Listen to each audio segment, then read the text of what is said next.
les avions qu'on a construits sont majoritairement constitués de métaux.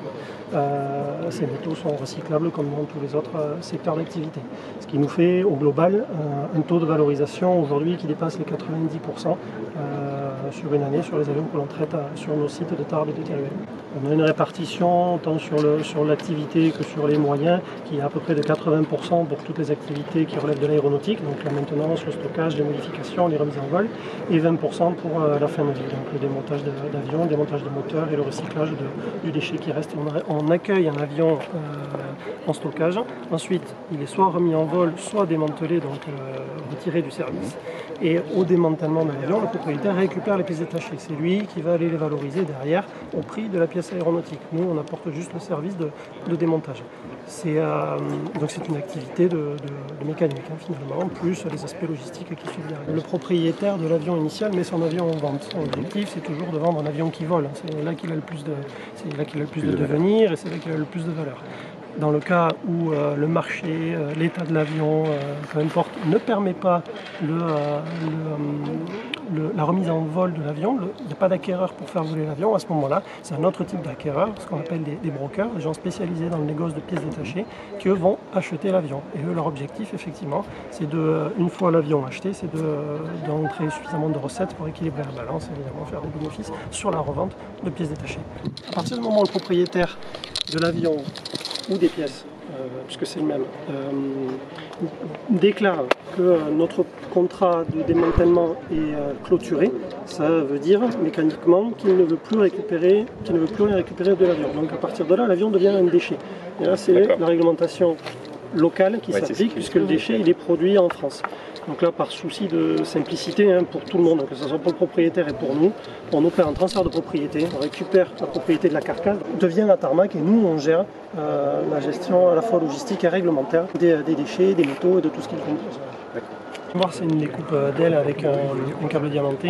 Donc la technique du câble, c'est ce qu'on utilise depuis l'origine. Ça a l'avantage de couper tous les matériaux, que ce soit des aluminiums, des titanes, des inox, des cuirs, tout ce qu'on peut rencontrer dans un avion. C'est un deuxième avantage, c'est que c'est très tolérant aux angles de coupe. Ça fait une coupe très souple, très calme, ce qui fait que derrière on n'a aucune rupture, aucune chute d'éléments. Enfin, c'est une coupe à froid, parce qu'il n'y a aucun point chaud, que les étincelles qui apparaissent. Avec le risque incendie à maîtriser, naturellement, c'est non négligeable. C'est comme un gros fil à couper le beurre. C'est un fil qui est tendu, qui est entraîné en rotation, et par la pression, par abrasion, ça fait couper l'élément à découpe, autant le fusionnage que les ailes. L'avion, on ne peut pas tenir un morceau avec la main et couper avec l'autre. C'est forcément très grand, très lourd. De suite, on est sur des contraintes de manutention importantes.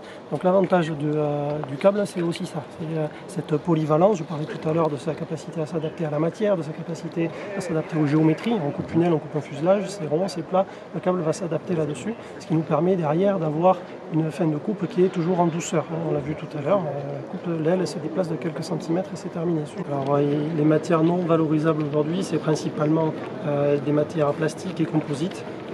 On parlait tout à l'heure du composite carbone, qui est un gisement qui augmente aujourd'hui, qu'on n'a pas trop sur les avions en fin de vie, parce que ce sont des nouvelles matières utilisées dans les industries actuelles, mais c'est une proportion qui augmentera à l'avenir. Donc là, on attend avec impatience les filières industrielles capables de recycler ces matériaux-là, puisqu'aujourd'hui, ce sont des matières qui sont au mieux incinérées, sinon enfouies, faute de solution de recyclage. La part d'avions recyclés au regard du monde du recyclage au sens large est infime. Un avion, c'est grand, c'est gros, tout ce qu'on veut, mais c'est quand même assez léger. Ça pèse l'équivalent de 60 voitures. 60 voitures, je ne sais pas combien de secondes il faut en France pour générer 60 voitures à recycler, mais le gisement d'avions en fin de vie est très faible au regard des autres mondes, des autres secteurs d'activité du recyclage. Par contre, le potentiel de pièces détachées est très important pour l'exploitation commerciale des avions, puisqu'évidemment, une pièce disponible d'occasion pour un avion qui a 20 ans, c'est beaucoup plus intéressant qu'une pièce neuve en termes de prix. La phase de démontage de pièces est assez variable puisqu'elle dépend naturellement du cahier des charges du client. Le client étant le propriétaire de l'avion, c'est lui qui nous établit la liste des pièces à récupérer. Donc on est sur des démantèlements qui durent entre 2 et 6 semaines pour les plus gros avions, les chantiers les plus complexes. Ensuite, Ensuite, on a une à 2 semaines de tri, donc c'est l'opération de retrait de toutes les matières non valorisables qui constituent l'avion et de toutes les matières aussi valorisables comme les câblages, les tuyauteries, etc., jusqu'à atteindre la carcasse, la structure primaire de l'avion.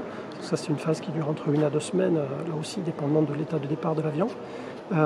Et après, on est entre 2 et 5 jours pour découper ce qui reste de la structure pour pouvoir l'envoyer ensuite vers les filières de valorisation. La moyenne, ça va être 1 mois et demi pour traiter un avion, à partir du moment où où le chantier de démantèlement commence. Parce qu'il y a toujours une phase de stockage qui, elle, est variable, peut durer plusieurs mois.